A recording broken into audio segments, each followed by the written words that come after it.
Dans l'histoire, les passions règnent en maîtresse. Bien sûr, nous pouvons vivre dans une période de paix et entretenir l'illusion d'une histoire pacifiée. Mais en réalité, de manière sous-jacente, au moins, les passions travaillent l'humanité et de ces passions surgissent les violences qui marquent le cours des choses. Lorsque l'on est confronté à la réalité de la guerre, on ne peut pas ne pas s'interroger sur la guerre elle-même et se poser la question radicale, la question qu'un philosophe ne peut pas ne pas poser. Qu'est-ce qu'une guerre?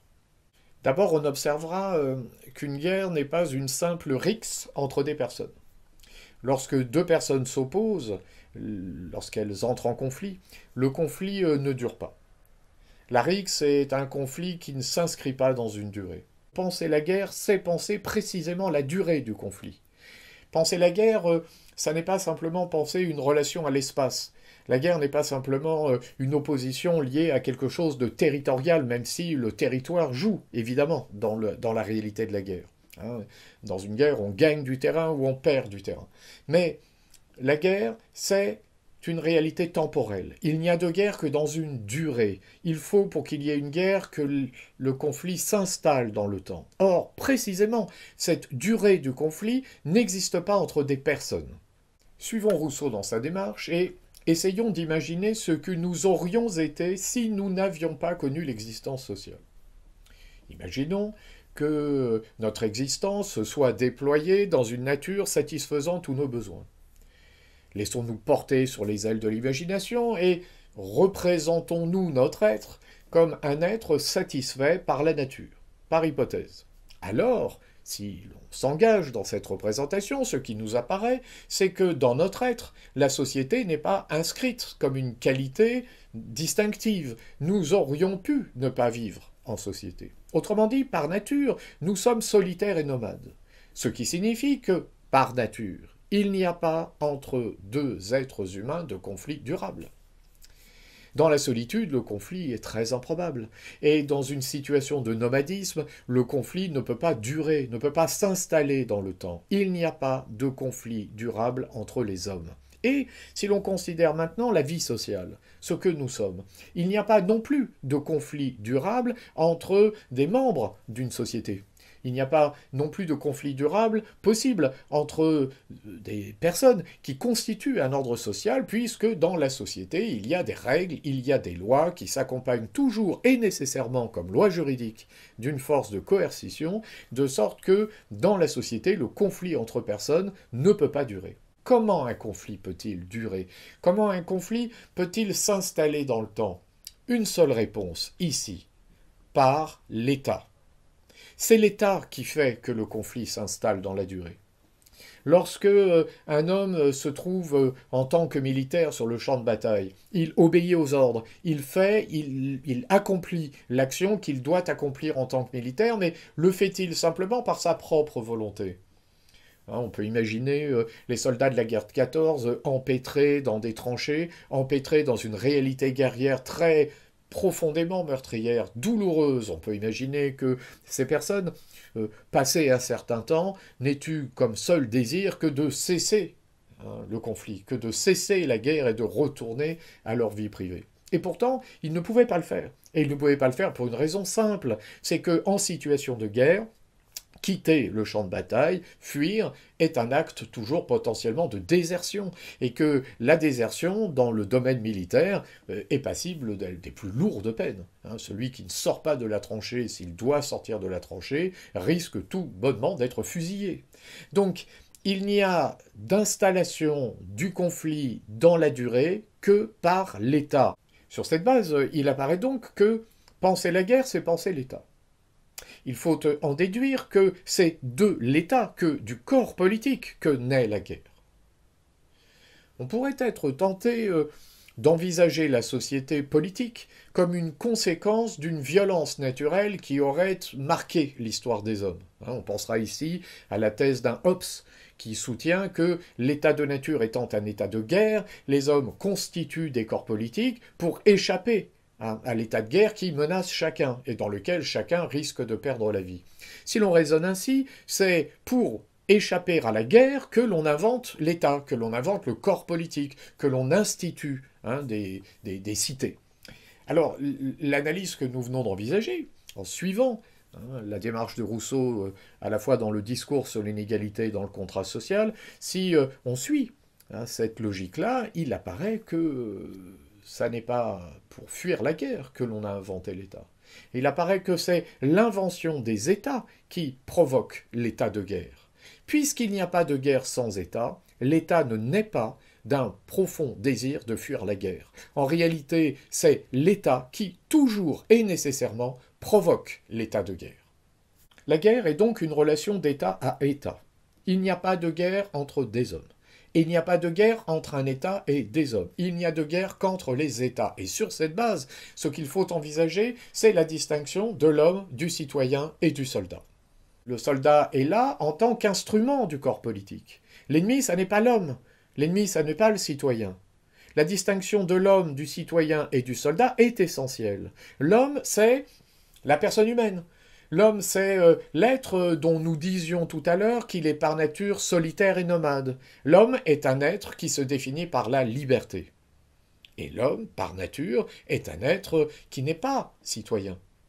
Le citoyen, c'est le membre d'un corps politique. Plus précisément, le citoyen, c'est le membre actif du corps politique.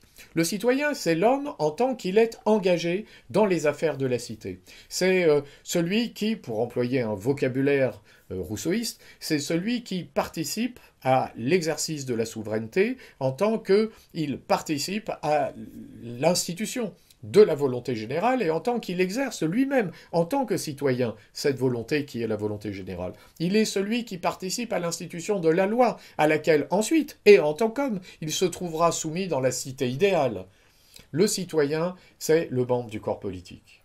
L'homme, c'est la personne, ou l'être humain, qui par nature est solitaire et nomade. Et le soldat, lui, c'est l'instrument du corps politique. Le soldat, c'est celui que le corps politique met en scène, met en jeu pour obtenir le résultat qu'il vise. Donc, le soldat ici, c'est l'arme.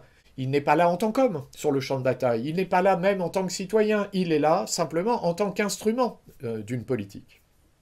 Cela signifie que la guerre met en scène des États et que, du point de vue de l'expérience vécue, la situation de guerre met en scène des soldats qui s'affrontent en tant qu'ennemis, mais qui s'affrontent en tant qu'ennemis, non pas en tant qu'ils sont par ailleurs hommes et citoyens, mais qui s'affrontent en tant qu'ennemis parce que là, maintenant, dans le conflit, ils ne sont là qu'en tant que soldats. Si la guerre n'est qu'une relation d'État à État, si alors l'ennemi en temps de guerre n'est pas l'homme, s'il n'est pas non plus le citoyen, mais s'il est seulement le soldat, alors il faut distinguer très précisément l'acte de guerre, le crime de guerre. Et après l'histoire du XXe siècle, évidemment, le crime contre l'humanité.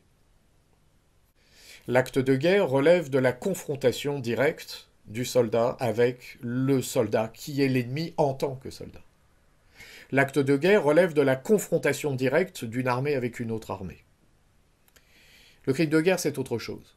Lorsqu'un soldat pose les armes, Rousseau fait remarquer qu'il n'est plus simplement soldat, il redevient homme. Lorsqu'il pose les armes, il réintègre d'une certaine manière les droits qui sont attachés à son humanité. Tuer un soldat qui a déposé les armes n'est donc plus un acte de guerre. Évidemment, lorsque une armée, lorsqu'un corps d'armée, ou lorsqu'un militaire porte atteinte à la sécurité et à la vie d'une population civile, il ne s'agit pas non plus d'un acte de guerre. Nous entrons là dans un autre registre. Nous sommes dans le registre du crime de guerre. Il s'agit tout simplement d'un crime. Celui qui porte atteinte à une population civile, celui-là ne se comporte pas comme un militaire et ne se comporte pas comme un guerrier. D'ailleurs, atteinte est portée à son honneur. Honte à lui. Il y a là quelque chose qui fait très profondément violence à l'humanité et qui fait très profondément violence aussi à l'idée même qu'on peut se faire, ou qu'on doit se faire, du militaire en tant qu'instrument d'un corps politique.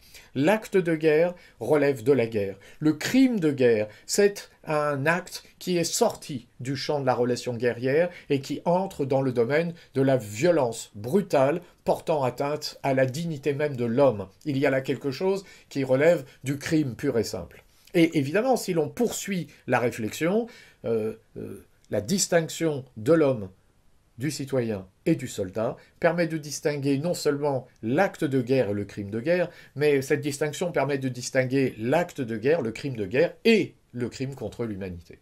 Lorsqu'un corps d'armée agresse, porte atteinte à toute une population, parce qu'elle est ce qu'elle est, lorsque cette violence est perpétrée volontairement et qu'elle est organisée et qu'elle est produite de manière systématique, nous entrons dans un domaine qui est celui du crime contre l'humanité. Nous sortons totalement du champ de la guerre. La lecture du contrat social de Rousseau est très éclairante. Elle nous permet donc de penser de la nature de la guerre comme réalité proprement politique, comme réalité qui met en jeu des corps politiques. Elle est très éclairante parce qu'elle nous permet de penser les registres dans lesquels l'humanité s'incarne lorsque les corps politiques existent. Avec les corps politiques, lorsque nous sommes citoyens, nous ne sommes plus simplement hommes, nous devenons membres actifs d'un système politique qui institue des règles. Et lorsque nous sommes membres d'un corps politique, nous sommes toujours potentiellement militaires, c'est-à-dire instruments de ce corps politique. Et si l'on pense la réalité de l'État comme une réalité qui divise au fond très profondément l'humanité, alors lire Rousseau nous invite à penser le cours même de l'histoire. Le cours même de l'histoire, c'est le cours de réalité politique toujours belligérante, c'est-à-dire c'est le cours d'une humanité très profondément divisée d'avec elle-même. Le contrat social, d'ailleurs, nous permet de penser non seulement cette réalité de la guerre, cette réalité de la distinction de l'homme, du citoyen et du soldat, mais elle nous permet de penser ce que c'est qu'une arme de guerre. L'arme de guerre, c'est l'instrument dont se sert le militaire qui lui-même est l'instrument d'un corps politique, tout cela s'inscrivant dans un conflit durable, dans un conflit qui dure. Les progrès de la technique, on le sait, ont produit la bombe nucléaire, elles ont produit une arme qui empêche la durée du conflit. Qui empêche la durée du conflit, de sorte que l'arme nucléaire n'est pas une arme de guerre. Elle ne peut être qu'une arme de dissuasion. Elle ne peut pas être une arme considérée comme l'outil dont pourrait se servir un militaire pour parvenir à ses fins. Lorsque l'on entre dans un domaine qui est celui de l'utilisation possible d'une arme nucléaire qui pourrait détruire une population, nous entrons dans le champ du crime de guerre, là encore. L'arme nucléaire comme arme de destruction massive ne peut pas être une arme de guerre. Elle ne peut être qu'une arme de dissuasion, une arme qui empêche la guerre.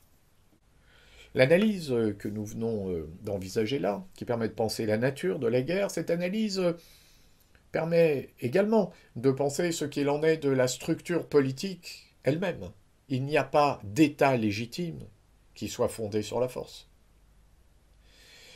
Ce qui fait le droit, ça n'est pas la force. Si le droit autorise l'exercice de la force, à l'inverse, la force ne fait pas le droit. Il n'y a de droit légitime que sur la base d'un accord entre les membres d'un corps politique qui institue une règle commune, règle qui sera accompagnée d'une force de coercition, mais règle qui se fonde d'une manière ou d'une autre sur la volonté de ceux à qui elle va s'appliquer. Donc, de la guerre ne peut pas surgir un corps politique légitime. Lorsqu'un peuple est vaincu dans la guerre, il est soumis à un pur et simple rapport de force. On pensera ici à cette belle formule de Rousseau, un peuple conquis, écrit Rousseau, n'est tenu à rien du tout envers son maître. Un peuple conquis n'est tenu à rien du tout envers son maître. Voilà ce que les dirigeants des corps politiques devraient avoir à l'esprit. Alors évidemment, on pourra objecter que les principes que nous venons d'énoncer, à partir de la lecture du contrat social de Rousseau, nous pouvons objecter que ces principes ne sont pas respectés. Évidemment. Il n'y a pas de guerre qui respecte très précisément ces principes. Lorsque des hommes en armes, des militaires, sont jetés en avant sur un territoire, et que la force qu'ils ont en main leur permet d'occuper du terrain, lorsque les armes sont mises en action, lorsque la violence se déchaîne, toujours les populations civiles pâtissent. Donc le crime de guerre est consubstantiel à la guerre. Les principes que nous venons de dénoncer ne disent pas ce que sont les guerres. Ces principes ne disent pas ce que font les militaires, mais ces principes sont essentiels, parce qu'ils nous permettent de juger les guerres, et ils nous permettent de juger les actes de ceux qui prétendent agir comme des militaires, mais qui en réalité n'agissent que comme des criminels.